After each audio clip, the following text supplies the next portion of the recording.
stuff. The road is really dangerous. I lost a friend to a drunk driver. The stupidest type of accidents can happen on the road just because sharing the road with quite often stupid people. Guard your life. Hey everybody, this is Dean FM, Dean Fraser Milford here for your creature comfort, and today I wanted to do another reaction video. This one's going to be to AlsoBrooks urges flexible and sustainable highway funding. That's important. We love highlighting the voices of black women, feminine figures, queer feminine figures, and black women. The energy of such, we like to highlight their voices and talk about what they're talking about and give a little spotlight to it, because I don't think that our sisters are appreciated enough in this society. Sometimes, yeah, it does just come down to, I'm going to call it like it is. I want to support black women. People might say, why do you have to be so? Well, I don't think that this current day and age is a good testament to any argument in opposition to me wanting to say it like it is. Black women are treated very, very poorly and are at the bottom of the barrel in many situations, along with the queer community. But it's very specific and it's very deeply ingrained in our society, and it's very problematic. Our sisters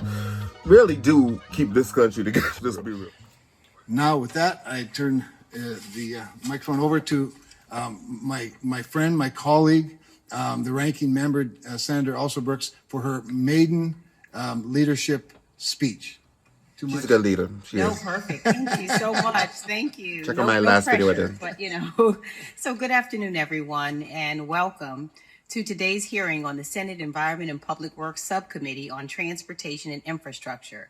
Chair Kramer, I want to start by thanking you so much for your partnership in leading this subcommittee and in holding this hearing. North Dakota and Maryland are very different states, both with unique needs, and yet we have been able to work together to identify shared priorities, and I am most grateful for that.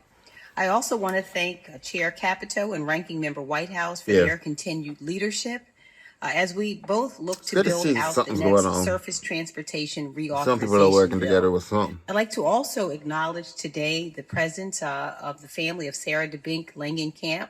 Her widow is here, Dan Langenkamp, and her father, Dirk DeBink. Had an opportunity to speak to both of them and to talk, but they're here with us today. Come on. Sarah was tragically killed in August of 2022 while riding her bike along River Road in Bethesda. Her family has worked diligently to turn this tragedy into action and has been advocating to make roads safer for cyclists since her death. So I want to thank you both for the work that you're doing, and thank you as well so much for guard your life on the road, y'all. Regular reauthorization is crucial to supporting our highways, bridges, public transit, and rail.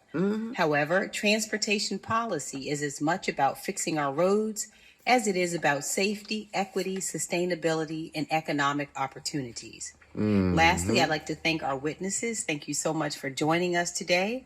And I especially want to thank Samantha Biddle from the Maryland Department of Transportation for being here today.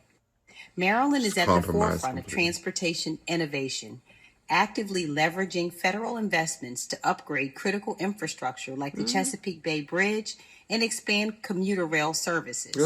The state's commitment to safer roads and cleaner transit shows how targeted policies can drive real progress in modernizing transportation systems. The condition of our infrastructure directly affects the safety, mobility, and quality of life of all Marylanders.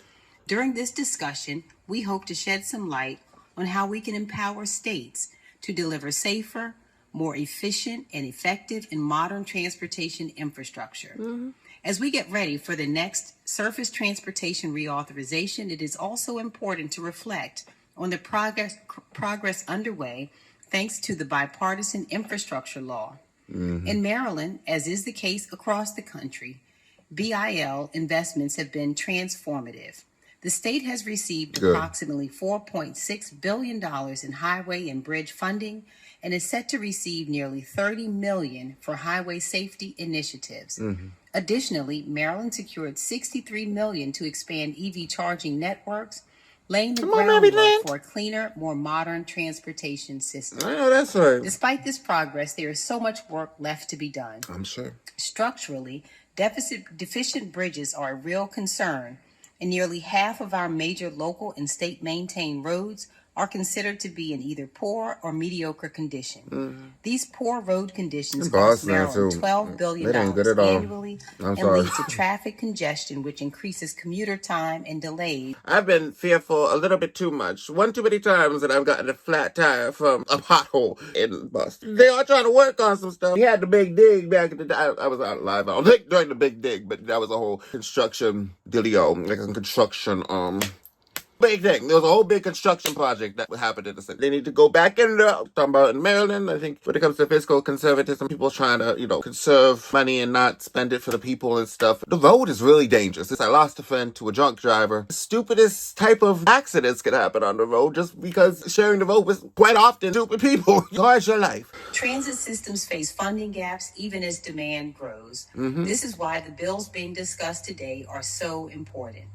Enhancing the Safe Routes program will protect pedestrians and cyclists and foster more walkable communities. Sure. Expanding the flexibility to transfer federal highway funds between programs will allow Maryland and other states to better align resources with their most urgent transportation needs, whether it's building resilient infrastructure, modernizing transit facilities, or addressing safety. This is why I was proud to join Senator Kramer in introducing the Highway Funding Transferability Improvement Act. Hey. This bill increases the allowable transfer of federal highway funds between eligible programs from 50% to 75%. By increasing flexibility, this bill provides state DOTs with greater flexibility to make investment decisions that reflect their unique needs and evolving priorities. Enhanced flexibility also enables states to repurpose dollars that might otherwise go unspent, reducing the volume of unobligated funds and empowering states to tailor transportation investments at the local level.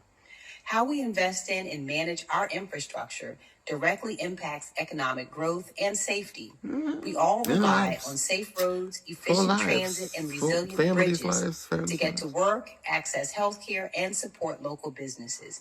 If we fail to modernize our systems or respond to state-specific needs, that's a lost opportunity in so many ways. So I look forward to discussing these bills and more with our three witnesses today. So thank you. Beautiful. It's such a shame that for even one moment, people have thought about withholding funds for things like safety, road care, things for infrastructure. Just making sure that the roads are well kept, built, and modified appropriately. Those things are all important and are very helpful in making sure that people are safe. People are living in a not chaotic road life. And that, my dear, was reacting to. We all rely on safe roads. Angela AlsoBrooks. I'll talk to you later. I hope you have a nice day.